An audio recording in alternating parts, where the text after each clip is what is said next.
and welcome to another episode of Earth911's Sustainability in Your Ear. I'm Mitch Ratcliffe, and we are back to have another conversation about the future of sustainability, about the future of our planet and nature.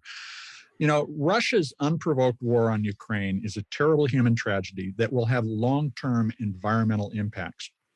In the wake of the invasion, people and governments are focusing on getting enough natural gas and oil to heat homes and provide electricity, and not just in Europe, which is heavily dependent on Russian fossil fuels. The result is an apparent resurgence of oil and gas exploration, which could lead to more greenhouse gas emissions. On the other hand, Europe and other nations that are dependent on Russian oil have begun discussing renewable energy projects that would free them from that dependence. I'm pleased to welcome back to the show Stephen Crolius of Carbon Neutral Consulting, who last visited to talk about the role of ammonia in reducing ocean shipping greenhouse gas emissions. He's been watching the Russian oil and gas issue and argues that while fossil fuel energy may cost consumers more in the short run, we should not double down on gas, oil, and coal. He says turning to renewables now will be, quote, a better outcome for the climate and the worse for autocratic regimes that are propped up by the export of fossil fuel commodities, unquote. We can certainly use a little less tyranny in this world. Let's see if Vladimir Putin has shot the Russian oil industry in the foot. You can find out more about Carbon Neutral Consulting at Carbon Neutral Consulting, all one word, no dashes, no spaces, carbonneutralconsulting.com. Welcome back to the show, Steve. How are you? Thank you, Mitch. I'm great, thank you. Well, hey, thanks for taking time to talk about this. It's a really important issue, and I want to start off with the obvious question. When Putin started the war, did he ignite a new era of oil and gas exploration, or did he potentially accelerate the end of the fossil fuel era? Well, I think there is actually a lot less in that situation than meets the eye. Mm-hmm. I think one way of reframing the question is to say, does anything about the war in Ukraine change the worldview of oil and gas executives? Mm-hmm. And oil and gas, as much as any industry in the economy, is driven by considerations of risk, and it's easy to visualize the kind of technical risks that oil and gas executives ponder when they're thinking about a new extraction play. Mm-hmm. And technical risks is how much will it cost us to reach a reservoir of fossil commodities, and how much is there, how easy will it be to pull out. Those are the technical risks. Increasingly, however, on top of the technical risks are risks that you could call political risks. Mm-hmm. And those are related to, driven by the energy transition, the fact that we are in an energy transition. And when looking at those kinds of investments in possible extraction plays, oil and gas executives are looking over a period of decades, not years, quite a long time to bring up, to actually just put the assets in place to extract the commodities, and then quite a long time during which the extraction will take place. So again, decades, not years. So when you look at the situation, the war in Ukraine through that lens, multi-decade risk horizon versus this war, mm-hmm. It just doesn't look like the war is. It comes off looking like the war is horrific. I don't want to in any way say anything that implies that I'm under appreciating how horrific the war is, but in a multi-decade horizon, it's I think really more of a blip than a major event. And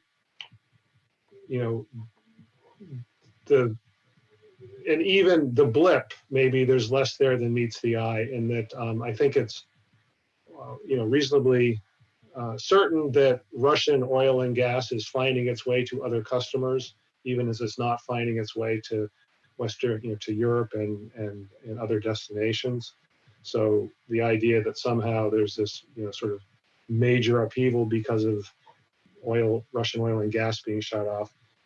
And then finally, there's the reality that lots and lots of relevant parties are finding this, to be one more reason to move ahead, to accelerate the process of moving off of oil and gas. So, Steve, let's unpack several things you just said. First off, there is certainly a continuing flow of oil from Russia. India and several other nations are buying it. They're getting a great price, in fact, because Putin needs to sell enough oil to finance the economy and the war. And on the other hand, even before the war began in the U.S., companies like ExxonMobil earned record profits last year, $23 billion there. BP, a European, used to be British Petroleum, earned $12.8 billion.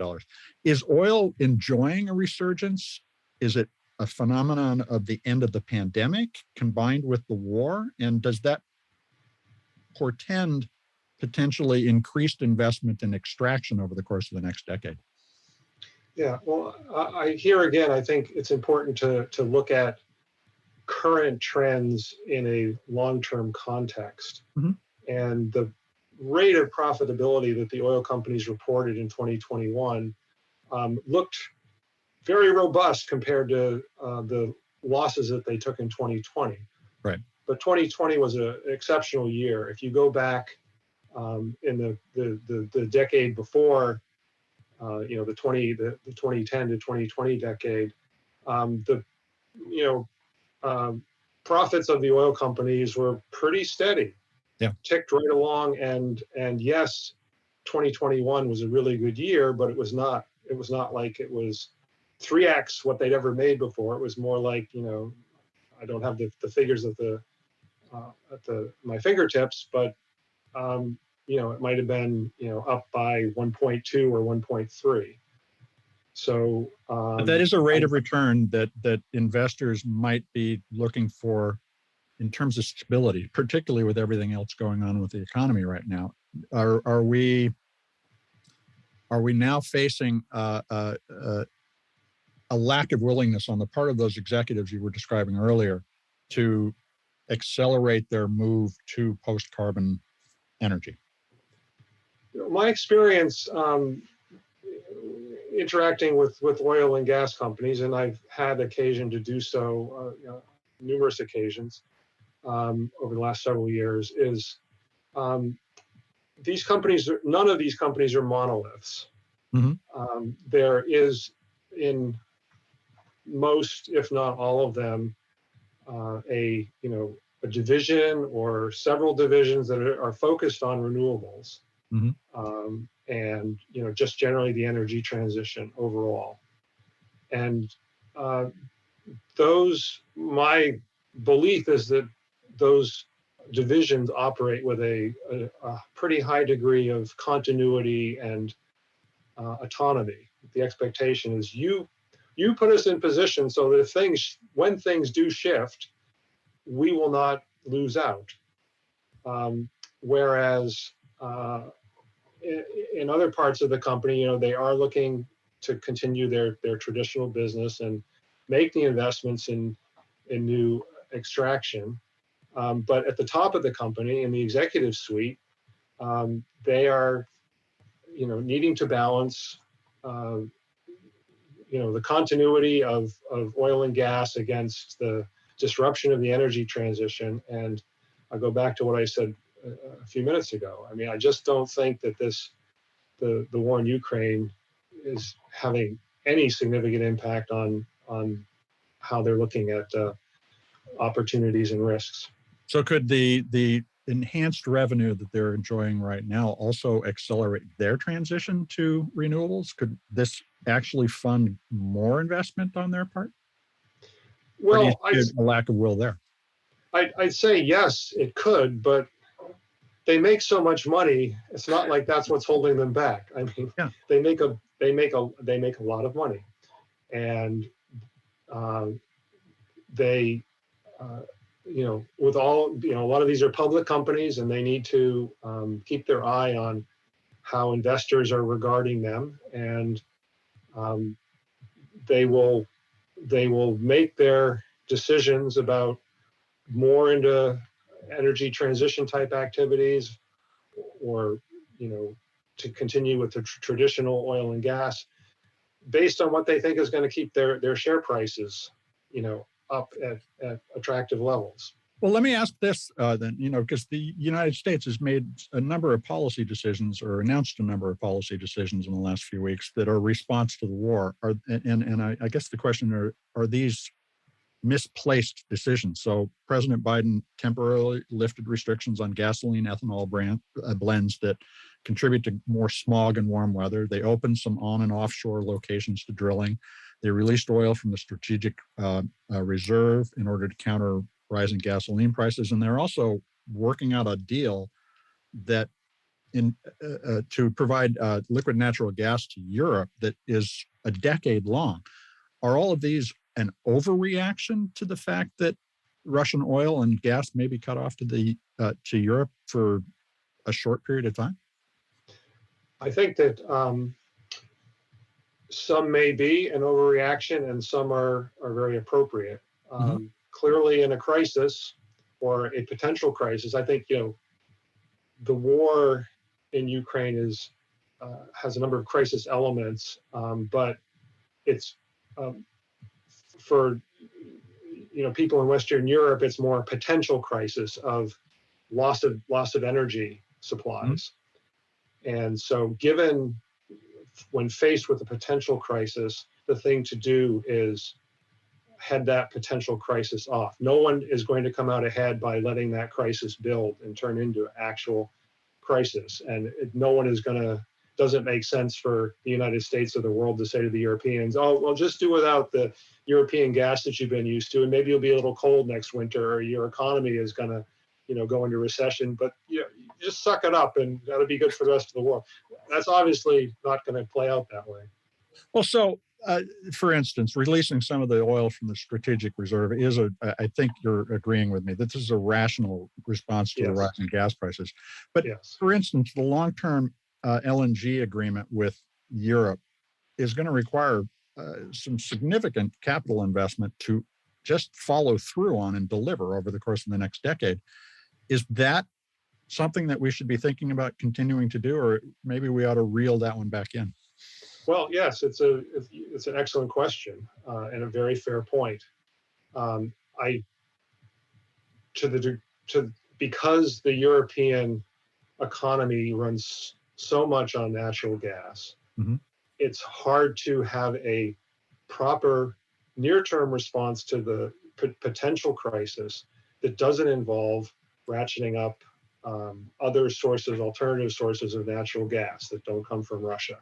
So I don't think it would be a terribly credible response by the West to the potential crisis to not include some type of natural gas investment. However, here's something that may not be readily apparent to people who aren't focusing intently on the development of the hydrogen economy. It is possible to build LNG infrastructure in a way that is future-proofed. And by that I mean you can, with a small, 5 to 10% extra investment, you can build that infrastructure in a way that you can convert it over to handle ammonia at a point in the future where it makes sense to do so. And the company, the engineering, procurement, construction company, Black & Veatch, published a white paper on this within the last year. It's very well done, very interesting, and extremely relevant to this conversation, because we could build that LNG capacity in a unenlightened way, and as you say, have this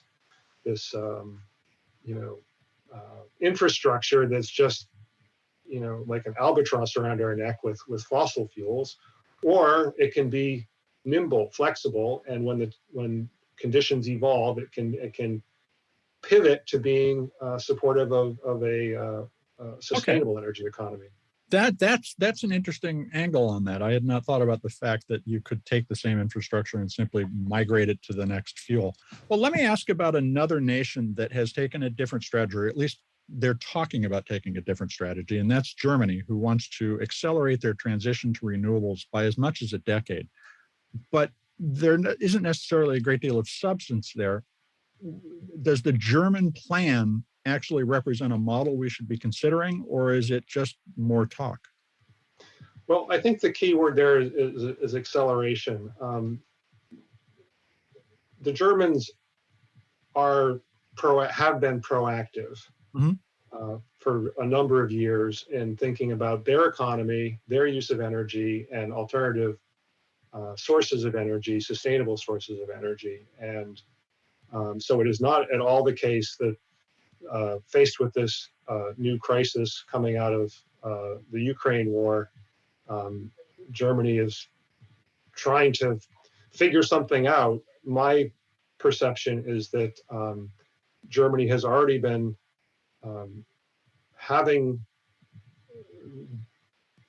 has been engaged in planning efforts and actually starting to implement of a number of things that will transition their economy to their energy economy to sustainability. And so things like more onshore and offshore wind, for example. Germany is thinking a lot about hydrogen, the use of hydrogen, literally hydrogen, elemental hydrogen as an energy commodity. I'd say one of the global leaders in thinking about how to build a hydrogen infrastructure. I personally am not so sure about infrastructure for elemental hydrogen, but that's one man's opinion. I take my hat off to the Germans and being quite bold and advancing some of these ideas. So let me take this from a slightly different angle. Does that make Germany potentially more competitive as a nation than the United States or, say, France, who are not necessarily on the same trajectory, and particularly here where we are so wedded to oil and gas that we may watch while Germany and other countries race ahead and become the leaders in renewable? Yeah, I think that is certainly the dynamic at play in the world today. Just about any other developed economy, Russia aside, is doing more faster than the United States. Japan is clearly a leader in a lot of this of necessity. We, however, have, I guess we're now the second largest economy in the world after China. And if you're big like that, you can afford to not be out in front. But you do have to stay in the race. Right. And I generally feel positive about the steps that the Biden administration has been taking. In the real world of politics, it's not going to be all one shade of green or red. Right. But generally, I feel like the Biden administration is doing good things, trying to do good things, and will keep the United States in the pack with the other countries that are moving in a responsible way to develop sustainable energy. If you were sitting in the room with President Biden now, what would you encourage him to really hone in on, and what would you suggest he tell the oil and gas company about what we should all be doing as a nation in response to this change in the dynamics of the oil market? Yeah, so I'm going to go right at that sharp point of your question. Let's pretend that President Biden is having communications with, we shouldn't pretend, President Biden is having communications with oil and gas executives from time to time. My counsel to President Biden is based on the idea that business people like predictability above all. Mm-hmm. They probably like predictability. If you can give them predictability, accompanied with a policy they don't like versus policy they do like, but who knows what's going to happen, they would probably take predictability. And part of predictability is staying within the limits of what you can control. So my advice to President Biden would be to say, to always emphasize to the oil and gas executives what his administration's intentions are, and not to overstate what the administration might be able to accomplish, given some of the challenges with other actors in the political system. Well, let's talk about another actor in the political system. 435 of them in the House and another 100 in the Senate. What about Congress and how they're handling clean energy and climate funding? There's $550 billion in funding that's just basically held up right now. Should we be focusing on passing that bill and getting that capital deployed into the economy? Well, yes, we certainly should. The fact that it's not clear whether we're going to just fits into the narrative that we all have about, Congress as a dysfunctional institution. And certainly we could go down that track, but I would prefer to maybe take a more positive approach here. Okay. And recognize that Congress has done some notable good things over the years, over the last 10, 12 years, sometimes on a non-controversial bipartisan basis. But the thing I'll point to right now is as you know, Mitch, Carbon Neutral Consulting, among other areas, focuses on transportation electrification. Mm-hmm. And one of the particular areas, one of the vehicle types that were worked to help move toward greater use of electricity is school buses. Mm-hmm. And last year, Congress passed the bipartisan infrastructure bill, and that included $5 billion with a B to $2.5 billion that was specifically for electric school buses, and another $2.5 billion for quote unquote clean school buses, which would include electric school buses. I can tell you from the school bus perspective, that is close to being transformative. That's the sort of the classic game changer, where all of a sudden there's this very large amount of money coming to electric school buses. The electric school bus industry has been already has been offering electric school buses for the last 3-4 years, but this is just, as I say, this just changes the game. So, for instance, that's a direct result of a bill that was passed by Congress. So perhaps you would tell President Biden to have the United States Postal Service electrify its fleet, which is an issue that is still up in the air. Because as the largest purchaser in the world at this point, they have the opportunity to shape the economy and individual industries by pouring money in to lower the cost of production simply through volume. Could we be using federal money to electrify all of the things we depend on for government services, and could that pull the rest of the economy along? Yes. Absolutely yes. Beyond any shadow of a doubt, that would be very significant, very helpful. The specific thing you just referred to with the Postal Service and apparently a recent decision to not go electric, I can't tell you how frustrated that makes me. That is just so obviously wrong-headed. I I attended some meetings with a certain branch of the Postal Service in 2010, 2011, that time frame. They were very interested in the prospects for, electric vehicles at that time, and should they be, when they're talking about replacing their fleet of postal delivery vehicles, which was in play at that time.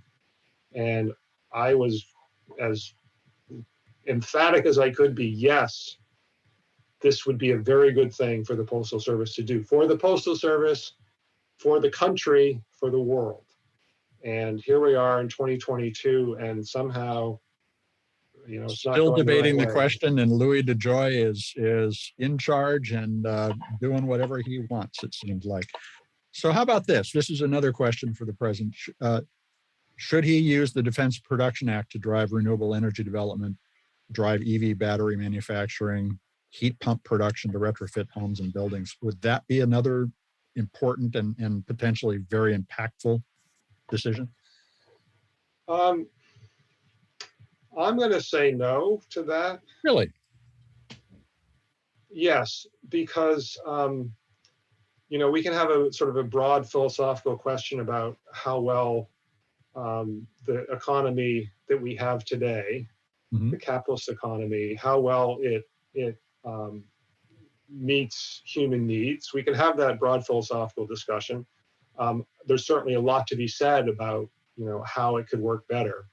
But I feel like one thing that society has tried in the 20th century is top-down economic initiatives from governments.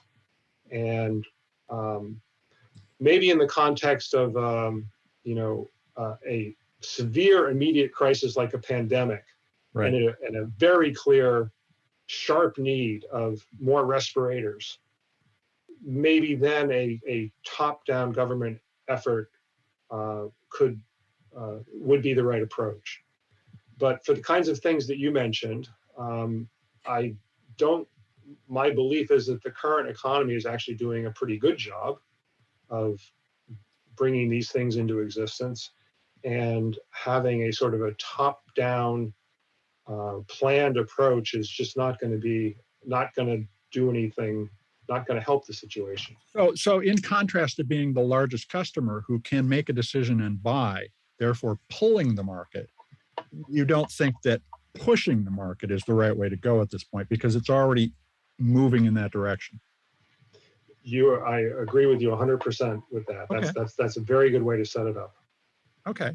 Well, so Steve, what should we watch for in terms of debates and policy decisions over the next few months as Ukraine continues to play out and we're all trying to figure out what the future of energy is? I think, throughout our conversation here, Mitch, I am tending to downplay the near term as something that's a context in which we can make shifts in course in a productive way. And that's really how I am inclined to respond to your question here. I think that it will be very important to help the Europeans with their near-term energy needs. The world needs to help the Europeans, and obviously the United States has a huge role to play there. And so within that context, yes, we can keep our eye on sort of evolving discussions about how LNG, more American LNG can move to Europe and that sort of thing. And back to the point about, let's try to build the infrastructure in a smart way, right? Future-proof sort of way.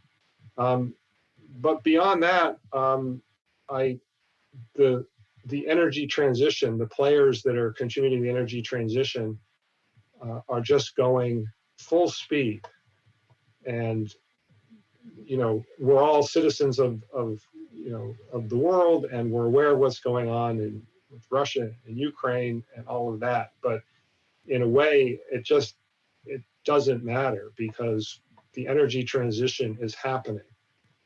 Well, that's encouraging. Going to continue to happen. This I'm so sure. I spend all of my working time living in this world of the energy transition, and it's a factor of 100 more more strands of it than any individual can keep up with. It's complex, it's multifaceted, and it's practical. It's happening today. We're well past the talking stage. We're in the hard assets going in the ground stage. So let me ask this, circling back to the first question, and is Putin undercutting his nation's future economy by focusing on both ground war acquisition of territory and oil as the basis of their economy? Is he not serving his people well? Clearly, he is not serving his people well. Clearly, he is in, as regards this particular, if we look at the situation through the lens of energy and the energy transition, he is putting Russia in a zone in which it will be increasingly difficult, even after the war ends, increasingly difficult for Russia to find its footing as a player in the energy transition. The isolation from the rest of the world, and Putin seems to have gone into the war thinking that the world could not do without Russian oil and gas. Mm-hmm. And I think that's one of the rude surprises that has encountered, is that the world is now very busy at doing without Russian oil and gas. Well, Steve, that actually is a very encouraging place to end this conversation. I want to thank you for taking some time to talk with us today. Well, thank you again for having me, Mitch. Always a pleasure. We've been speaking with Steve Crolius. He's with Carbon Neutral Consulting, and you can learn more about Carbon Neutral Consulting at carbonneutralconsulting.com. It's all one word, no spaces, no dashes, carbonneutralconsulting.com. It's encouraging to hear what he said about the inevitability of the carbon transition and the fact that we are continuing to move down that path, regardless of the things going on in Russia and Ukraine, which are absolutely horrendous, but thankfully don't seem to be taking people's eye off the renewable ball.